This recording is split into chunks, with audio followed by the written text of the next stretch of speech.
Hello, fellow YouTubers, and welcome to our first ever Gran Turismo 7 how-to video on uneven asphalt. So, there's a bit of a credit crunch going on if you kind of started the Gran Turismo series from Gran Turismo Sport. But if you're familiar to the series, this is really nothing new, at least I feel. So, there's a bunch of videos on, the top 5 best ways to get in-game credits. And the best but also most difficult one is here at Fisherman's Rants at the Dirt Championships. Now, none of these videos really show you how to achieve this the easiest way, but don't worry. Uneven Asphalt has got your back, and I'll give you a how-to video lap guide around Fisherman's Rants. So you're going to want to jump into the world circuits, and it's going to be with the Americas, as you see right here. And you're going to go to Fisherman's Ranch, and there it is. Click on it, and you got Dirt Championships. You like it a little bit spicy. Andy likes it spicy, and so do we. So, as you see, it's a very long and technical track.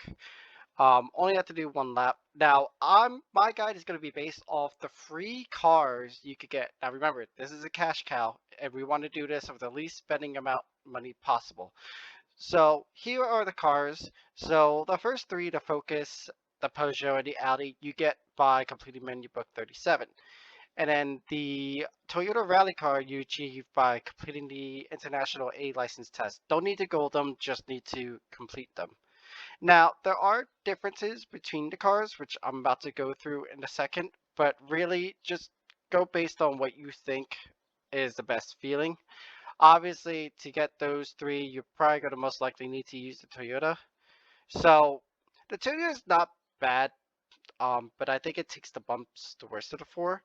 The Audi, if you get the corners right into the long straights, it tops out, and I felt that the car is very, very soft, even on baseline, and it's super finicky. The Peugeot holds probably minimum speed the best, but manual gear changes and lack of horsepower suffer. And then the Focus I found to be the most stable of the four cars. Now, I'm not just saying it because, I may own one in real life, and I may be a little bit biased, but I just felt that for me, it was the best of the four cars available. So here we are, just a few housekeeping things before we actually get on track. For whatever reason, all rally cars, you need to buy dirt tires. They don't come equipped. They only come equipped with racing hards. However, the cost is cheap. It's only 5,000 credits, and that's the only thing you need to purchase. Some videos that I've watched show detailed setups, equipping with nitrous, full custom transmissions, etc. In my personal opinion, you don't need them if you're just grinding them out. Especially the cost of nitrous being 100,000 credits, it's basically a whole race. I found a simple setup, more particular with the modern GRB rally cars, to handle the bumps the best. And all these are as follows. Maxing out the ride height all the way up, front and rear, softening your shocks all the way, and maximum your downforce front and rear. I found this to be the best way to handle the bumps around the track. Now, one thing that might be a little bit of an oversight, especially if you're going for the long grind for maybe 2-3 hours, is turn your force feedback down on your wheel just a little bit. If you're going, I noticed after an hour, I was exhausted, considering this is a very tight technical track and you're constantly turning and making, inputs and adjustments. So I found turning down the force feedback helped me a bit. So with that, let's get on track and give you a guide around the track. Alright guys, so here we are at the start line. I'm probably going to pause it corner by corner. So heading off into the first quarter now, let's talk about the opponent first. You probably want this Peugeot 205, like I mentioned before, lack of horsepower and manual gear changes. It's really slow on straights and getting out of corners. As you can see, I'm already ahead of him, so I have a clear shot into one. The other cars, you kind of have to thread the needle in between like the gate here and them as they kind of try to pinch you. So that's just something to think about as you go. So heading to turn one, just quick dab. Now, the main thing, just in general, you kind of want to treat this as driving in the rain. You don't want to have too much brake input that you overload the tires because they can't steer and turn at the same time, even while you're on dirt. I also noticed too that just whacking it full throttle kind of wastes a lot of energy. I kind of find that throttle modulation is the key to getting a good exit out of corners. So turn one, you just want to get in the dirt, the inner part, hug it, and same thing for this one. Now, you kind of also want to be in higher gear, if possible, just to help with the wheel spin. Now, bumps. Let's talk about these bumps. So, this is one bump that you're probably going to die on or have a lot of difficulty in. As you see, I am already off the gas, and depending on how much speed or the angle I'm at, I'll give just a little bit of brakes just to drag before the jump. The idea is that you don't want the car, when you accelerate, for the nose to be pointing up in the air. You kind of want to be level. If anything, maybe have like just a little bit of forward dip. If you get it right, you should have a smooth transition. Now, I'm going to pause it here because there's a distinct difference in the texture. The inner and the outer parts, um, they have a darker color. They actually give you more grip to a point. And the reason why I say point is that there's like these like big ruts. I'd almost treat them as curbing on a racetrack. That kind of upsets the car. If you use too much of it, it does upset the balance of the car heading into the corner. So I'd say use them. Excuse me. Use them at your discretion. This is kind of where you need to like maybe do a couple runs just to kind of see where you could gain grip or where maybe you should avoid. As you can see here, I've done 321 miles mostly on Fisherman, so I've have a lot of track time on here, right? This corner is key. You want to brake in a straight line. You don't want to be braking as you're turning in either direction, left or right. I have find myself a couple times that I'm braking and turning, and I literally am just aiming right for this wall and smack it. Again, I'm using a little bit of the dirty part just to get a little bit more grip. Heading to this next corner, I see here gaining a little bit. Now, I'm going to pause it right around here. And I'm going to bring up two things. One, for just the whole durational lap. I know I have the track map up here, but I'm actually also using the track map down here.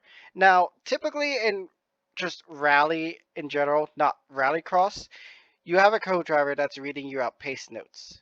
Obviously, in Gran Turismo 7, you don't have that. So course map is kind of like your next best thing that when you have a little bit of breathing room, you could just glance down real quick and see what the next element is. Also, here at this part before the first series of hairpins, you could consider this a, so I believe in rally notes, this would be a right for don't cut. And the reason why I say don't cut is because you have some of this, and then the gate just abruptly shuts. If you hit this gate, you're going into that gate, regardless of what you do. So basically, this is a right for don't cut at this part of the section. Don't cut it. Now, another bump here, you're not carrying a lot of speed, so you can attack it. And then your first series of hairpins. Now, I'm going to pause it here. Um, Hairpins and rally is a little bit, it's the same as road racing, and also it's a little bit different. You need to identify which hairpins is just about cutting distance, maintaining like a, the less distance. equals lap time approach. But then there's other hairpins that you definitely want to get a good exit out of. So as you see here, I kind of took like the entry into the first one wide to set myself up for the second part of the hairpin out here. Basically doing a double apex. So the idea here is to basically be on this side as much as possible to set up for you this one. Now, I'm also pausing it here, so there are a few areas where you could lose the clean race, and this one is one of them. If you find yourself the AI is right behind you, he is going to nudge you right off in these series of hairpins. So just keep that in mind. And also, if you're behind the AI itching to get by, I would not advise to do it here. I would just tuck behind the AI and just wait until further down in the track, and I'll show you where. Right? So part throttle, right? I use a little bit of e-brake. It's fully optional to you if you want to map an e-brake or not. I typically felt it was better just for a little bit of rotation. Now, this is one of hairpins you want to focus on getting a good exit. I got an okay exit. I'm using it right here for more grip. Now, here, the AI kind of just goes out and is really, really slow here. So if you're right behind it, and you want to get by the eye right down this corner, just diving it down the inside is probably your best bet. As you see here, using it and just getting a straight line as possible. Now, this bump over here is the worst one. This one, I want to say maybe 50% of the time, I'm crashing.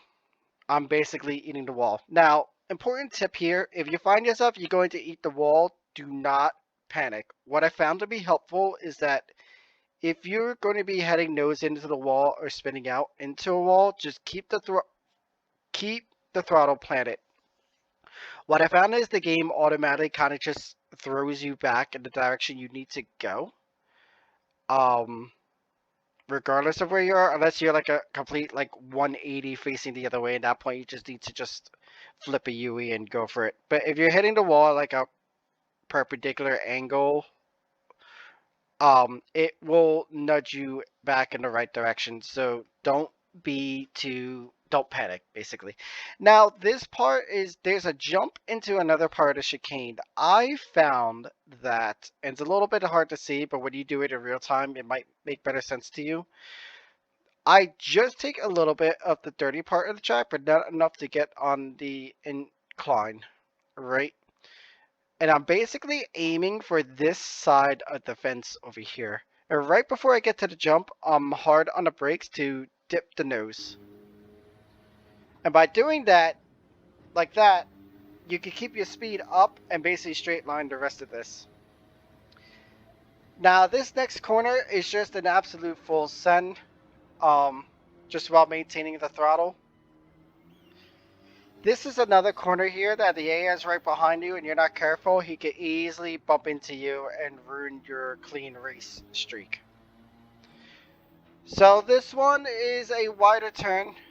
Again, getting good exit. Now this bump, as you saw in my intro, was basically my Dukes of Hazzard jump. Excuse me. Um, if you wipe out on this jump and the computer gets by you, there's most likely a chance you're not winning this race.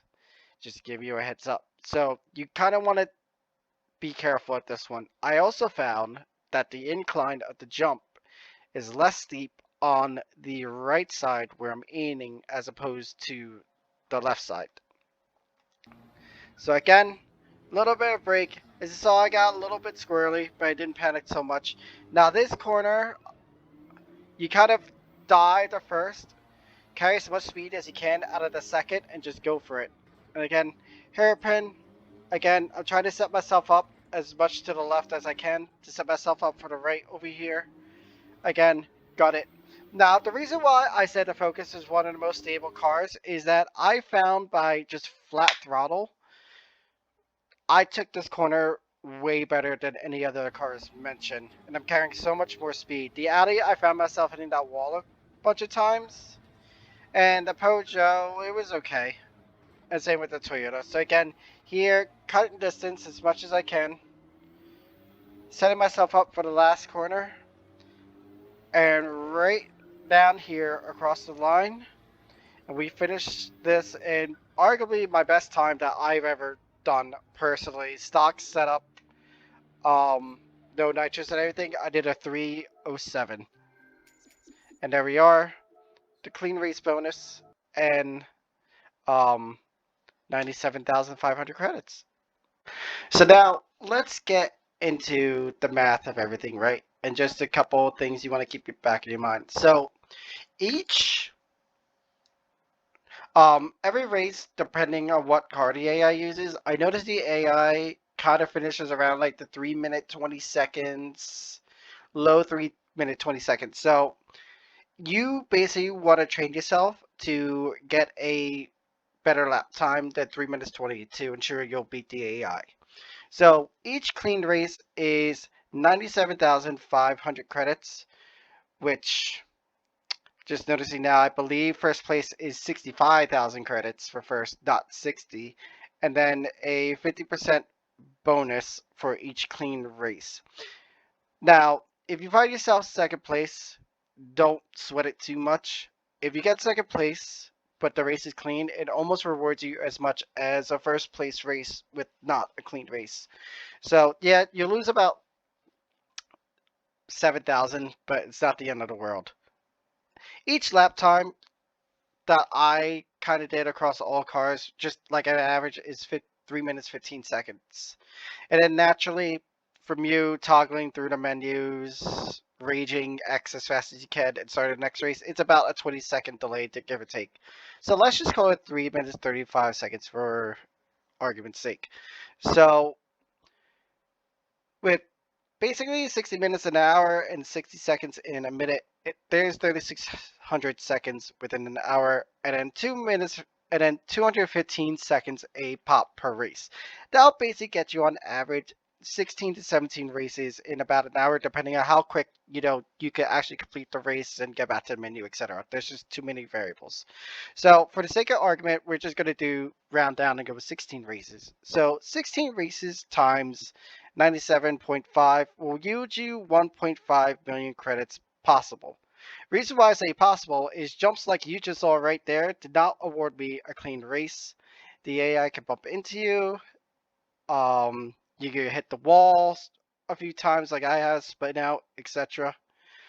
But yeah, so once you get the hang of it, it goes by really easy. I probably suggest maybe like an hour a day just to get your workout in, and you can reward yourself with very beautiful, nice, expensive cars like this one I just bought. So I want to thank you guys for taking the time to watch this video. I hope this video will be helpful for everyone. I am trying to grow with the channel, so please, by all means, if you enjoyed this video, please give it a like, subscribe. I also stream live races. I also foray into iRacing here and there. But yeah, I will catch everyone later. I hope everyone has a great day, and I will catch you all later. Bye bye.